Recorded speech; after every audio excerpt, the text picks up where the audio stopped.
Zee 24 तास एक पाऊल पुढे। कोल्हापूर जिल्ह्यातल्या वाशी गावामध्ये स्वतःच्या मालकीची जमीन समाजाला दिली नाही म्हणून बाळू पुजाऱ्याला वाळीत टाकल्याची एक्सक्लुझिव्ह बातमी झी मीडियानं दाखवल्यानंतर कोल्हापूर जिल्हा प्रशासन खडबडून जागं झालंय। जिल्हा प्रशासनानं वाशी गावामध्ये अधिकारी आणि पोलीस कर्मचारी पाठवून चौकशी सुरू केली आहे। दरम्यान झी मीडियानं पुजाऱ्यावर बहिष्कार टाकल्याची बातमी दाखवल्यानंतर गावकरी आणि धनगर समाजानं पीडित बाळू पुजारी आणि त्याच्या कुटुंबावर दबाव वाढण्याचा प्रयत्न केला, पण झी मीडिया या कुटुंबाच्या पाठीशी आहे। तसंच निवासी उपजिल्हाधिकारी संजय पवार यांनी या कुटुंबावर कुठल्याही प्रकारचा दबाव टाकू दिला जाणार नाही असं आश्वासन दिलंय।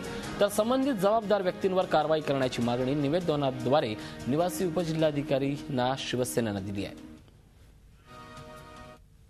धनगर समाजातील एका पुजाऱ्याला त्या समाजातील काही व्यक्तींनी त्यांच्यातल्या आंतरिक वादामुळे वाळीत टाकलेलं असल्याची तक्रार आहे। तर या संदर्भात मी SDPO करवीर यांच्याशी बोलणं केलं आहे। ते स्वतः तिथं जाऊन याची शहानिशा करत आहेत आणि सामोपचारानं याच्यावर तोडगा काढण्याचा प्रयत्न करतील ते, आणि ते जर झालं नाही तर लीगल जे काय आहे त्या पद्धतीनं यात पुढे कारवाई करतील।